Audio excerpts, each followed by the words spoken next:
अस्सलाम वालेकुम, class 9 biology chapter number 4 cell cycle. Today's our topic is errors in mitosis. Mitosis के अंदर कुछ एरर्स आ जाते हैं, कुछ फॉल्ट्स आ जाते हैं, कुछ फॉल्टी एरर जो हैं वो उसके अंदर आ जाते हैं माइटोसिस के अंदर। तो उसको हम किस तरह से एलैबोरेट करते हैं आज हम ये डिस्कस करेंगे। Sometime the process of mitosis goes wrong. कभी कभी ऐसा होता है कि माइटोसिस का प्रोसेस है ना थोड़ा सा गलत हो जाता है। मिसाल के तौर पर during the anaphase of mitosis, जब माइटोसिस के अंदर एनाफेज हो जाता है, सिस्टर क्रोमैटिड्स ऑफ क्रोमोसोम्स में फेल टू सेपरेट। अब वो सेपरेट नहीं हो रहे। जैसे हमने पढ़ा था ना कि ये एनाफेज के अंदर ये 2 क्रोमोसोम्स हैं, ठीक है, ये सेपरेट हो जाते हैं जस्ट लाइक दिस। तो अब वो सेपरेट नहीं हो रहे, तो इसके सेपरेट और ना होने से क्या होता है, एक फॉल्टी गोज रॉन्ग, मतलब कि वो गलती आ गई, ठीक है।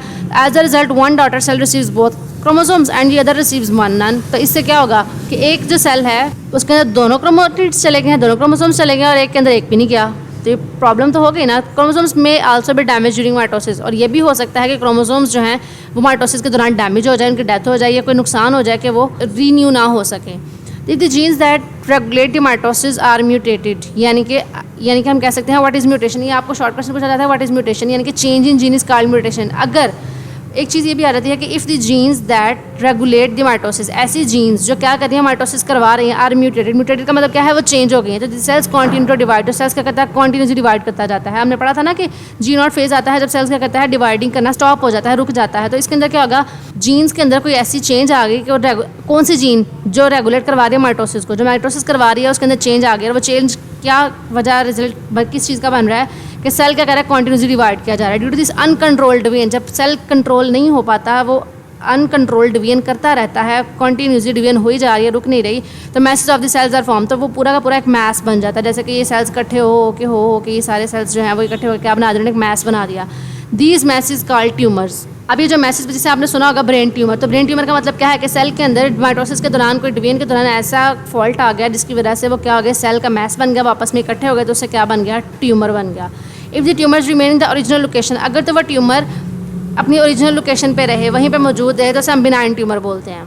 2 टाइप्स हैं ना ट्यूमर्स की, तो उसे हम बिनाइन ट्यूमर बोलते हैं। अगर वो माइग्रेट कर जाए, इन्वेड द अदर टिश्यूज़, और दूसरे टिश्यूज़ यानी कि इर्द गिर्द के जो टिश्यूज़ है माइग्रेट कर जाए सेल के एक पार्ट से बॉडी के एक पार्ट से दूसरे पार्ट के अंदर, और दूसरे टिश्यूज़ को भी नुकसान पहुंचाना शुरू कर दे, तो उसे हम क्या कहते हैं, मैलिग्नेंट ट्यूमर, या इसको हम कैंसर भी बोलते हैं। तो आपको कैंसर की डेफिनेशन पूछी जा सकती है, व्हाट इज़ कैंसर, तो आप ये कह सकते हैं if the tumours, there are 2 types of tumours, ठीक है। ट्यूमर्स क्या होते हैं कि वो uncontrolled division of the cells during mitosis called tumour, और ट्यूमर्स के 2 टाइप्स होते हैं, benign tumour and malignant tumour. जो मैलिग्नेंट ट्यूमर है, अगर तो वो ट्यूमर जो है अपनी ओरिजिनल लोकेशन पे ना रहे, माइग्रेट कर जाए और दूसरे टिश्यूज़ को नुकसान पहुंचाए, तो हम क्या कहते हैं, कैंसर या फिर मैलिग्नेंट ट्यूमर्स।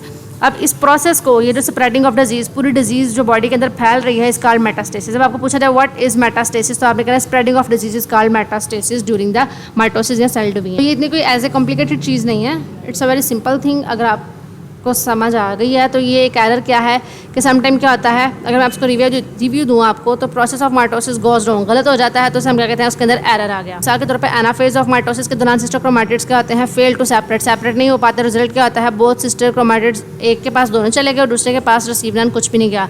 सेकंड कंडीशन ये हो सकती है क्रोमोसोम्स डैमेज हो जाएं ड्यूरिंग माइटोसिस। थर्ड कंडीशन क्या हो सकती है, अगर जीन्स जो रेगुलेट करवा रहे हैं माइटोसिस को, अगर उनके अंदर कोई चेंज आ गया, तो सेल क्या करेगा, कंटिन्यूसली डिवाइड करता जाएगा।